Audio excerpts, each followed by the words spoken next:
Chers étudiants, bonjour. Je voulais profiter de ce cours en visio auquel nous avons été assignés pour des restrictions pandémiques, pour revenir sur un certain nombre de notions qui avaient été, à mon avis, injustement mises de côté ces dernières années, notamment voilà, dans la recherche universitaire. Et ce cours aujourd'hui qui nous échoit à l'université de Miskatonic m'offre, université ouverte et virtualisée pour le coup, m'offre l'occasion de réapprofondir quelques notions, notamment en ce qui concerne l'instinct de survie en milieu confiné, je veux dire. Confiné, voilà. Confinement, bah ouais. Ouais, confiné.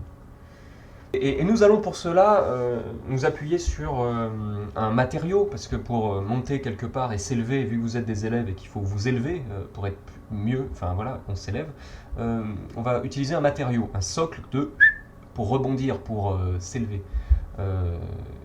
Et je pense que le mieux, c'est de repartir de cette fameuse œuvre de Eward Chaloupe Lacroft, qui est L'homme carpe contre Madame Doubtfire. Voilà, donc j'imagine que vous pourrez éventuellement le relire pour ce cours, car en effet, c'est une œuvre qui, je crois, a non seulement marqué son époque, mais a marqué même la civilisation qui l'entoure, à savoir les Américains. Ces Américains ont un gros problème d'histoire, vous le savez bien. Enfin bon, je dis des choses assez banales là peut-être pour des étudiants qui sont déjà en deuxième année et demie, mais si vous voulez, les Américains, c'est quoi les Américains? C'est des types qui n'ont pas vraiment d'histoire. C'est des types, ça a commencé il y a 200, 300 ans, enfin je veux dire, c'est tout à fait récent quoi. Je veux dire, nous les Occidentaux, on remonte facilement à 2500 ans, on a plein de sources, on a déjà des constitutions. Je veux dire, la civilisation islamique, ils ont conquéri, ils ont traduit, ils ont fait des poèmes. Les hindous, 8000 ans, bouddhistes, 10 000 ans, enfin je veux dire, c'est énorme. Les Américains, ils ont rien quoi. Ils ont rien. Alors du coup, un Américain se sent tout nu. Il se sent tout nu, d'autant plus si vous voulez que l'Amérique est le résultat d'une composante un peu particulière. Et on le voit très bien aujourd'hui, parce que les Américains n'ont pas toujours été américains, bien entendu. Autrefois, c'était éventuellement des Français, des Anglais surtout, beaucoup d'Anglais, des Portugais aussi, des Espagnols. Et en réalité, nous, les pays européens occidentaux, civilisés, avons fait un choix, disons, de sélection. C'est-à-dire que nous avons pris tous les connards de chez nous et nous les avons envoyés là-bas. Voilà le résultat. Aujourd'hui, tout ce qui se fait de pire en matière scientifique, politique, universitaire, c'est là-bas. Voilà, c'est la cata. Donc du coup, ils sont tout nus, ils font n'importe quoi. Mais ils vont se trouver des choses, parce qu'ils ont besoin de sens. Vous voyez, quand vous ne savez plus où vous êtes, vous avez besoin de sens. Et donc, ils ont besoin de sens, et sans dessus-dessous, ils ont fini par adopter cette œuvre majeure, L'homme carpe contre Madame Doubtfire, écrit par Eward Chaloupe Lacroft. Voilà. Attendez, je ne vais pas vous résumer l'histoire, je vais plutôt donner tout de suite la parole à mon collègue, qui lui est un professionnel et qui connaît beaucoup mieux que moi cette œuvre, puisque déjà il l'a lue, donc ne quittez pas. Oui, bonjour, alors merci de me permettre de revenir, merci de me permettre de parler, merci de me permettre de m'exprimer, merci de me permettre d'être écouté, merci beaucoup. Voilà. Alors d'autant plus, si vous voulez, que là j'ai un temps de parole assez important et je n'ai pas grand chose à dire, et donc ça me permet, si vous voulez, de développer quelque chose. Alors oui, donc vous connaissez cette histoire, donc il y avait en fait une douche, donc c'est bien ça, une douche, et puis subitement il y a eu une transformation en homme carpe. Peut-être que il y avait une attirance de la douche vers la baignoire. Vous savez qu'on met les carpes dans des baignoires pour qu'elles ne sentent plus la vase. On fait ça, tout le monde fait ça, les Hongrois font ça. J'avais un ami hongrois qui s'appelait Kish, il faisait ça. Voilà. Mon père faisait ça aussi, il est bourbonnais. Donc si les bourbonnais et les quiches mettent des carpes dans des baignoires, c'est que tout le monde le fait. Voilà. Donc l'homme carpe ici, voilà, il sort et là, bing, et ben homme poisson. L'accident bête, mutation hybride. Et là, il se balade dans la maison, il laisse de la flotte partout. Il y a de la flotte, il y a de la flotte et tout et tout. Et alors là, du coup, bon, bah, il se trouve que c'est l'appartement de Madame Doubtfire. Alors, Madame Doubtfire, elle est là, et alors du coup, Madame Doubtfire. Attendez, je vais chercher Madame Doubtfire. Ah, achevé. Bon, cette personne est dans l'incapacité de poursuivre la conférence et je ne vais pas redonner la parole à notre expert qui voulait résumer l'histoire. Je vais plutôt contacter un cousin de l'homme carpe qui m'a appelé et donc je me suis dit que ça serait plus vivant. Voilà. Oui, donc excellent, merci beaucoup de me... Attendez, j'ai besoin d'essuie-glace. Voilà. Mon cousin Yannick. Donc qui lui était le personnage principal de l'homme carpe contre Madame Doubtfire.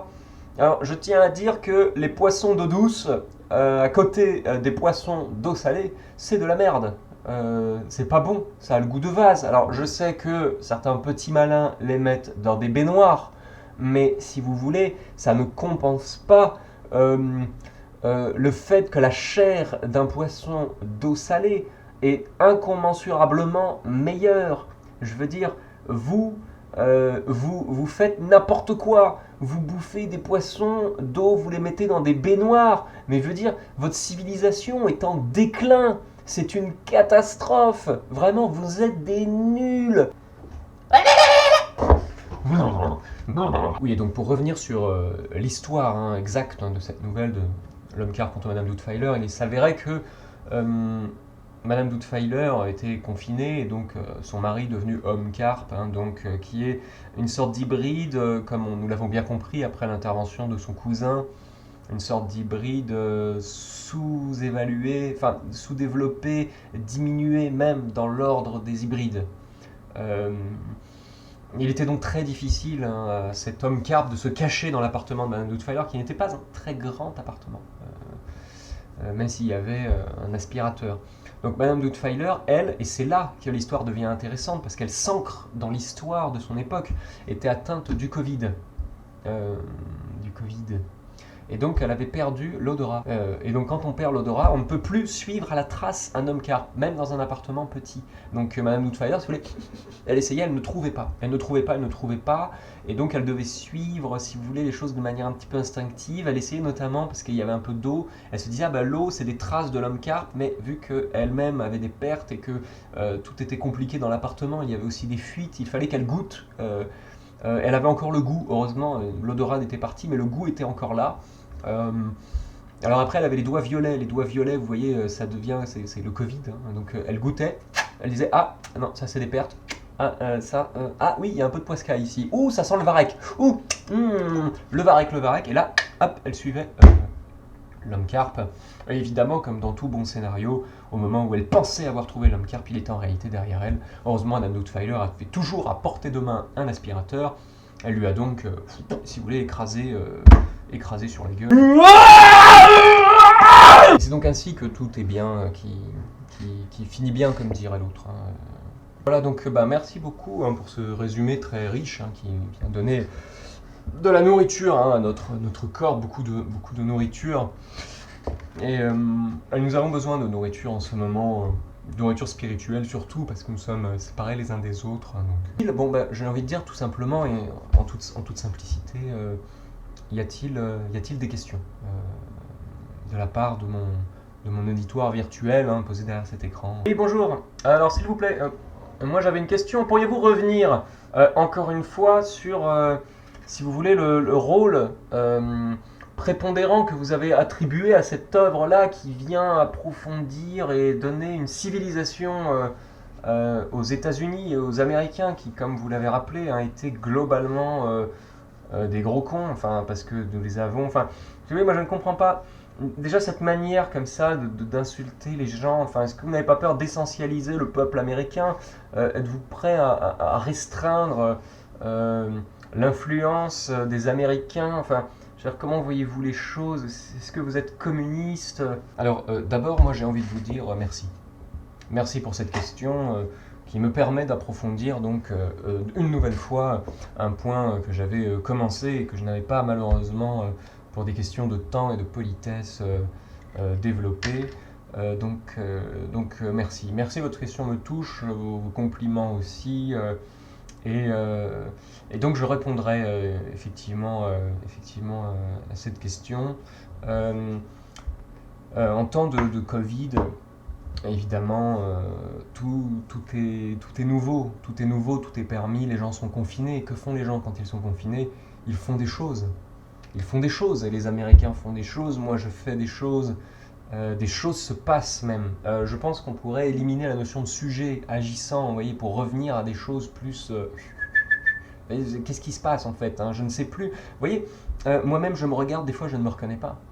Je ne me reconnais pas, si vous voulez. Donc il n'y a pas d'essence, il n'y a pas l'américain, il n'y a pas le gros con, il n'y a pas, si vous voulez, il y a vous, il y a moi, mais nous sommes des fictions. Nous sommes des illusions, l'identité elle-même. Et en fait, une pulsion du sujet qui essaye de vivre, là, qui dit... Alors qu'en fait, non, vous pouvez rentrer chez vous. Voilà, il n'y a rien à voir là-dedans. Bon, sur ce, si vous voulez, étant donné la richesse des questions et que je ne pourrais clairement pas répondre à tout, je vous souhaite une bonne bourre.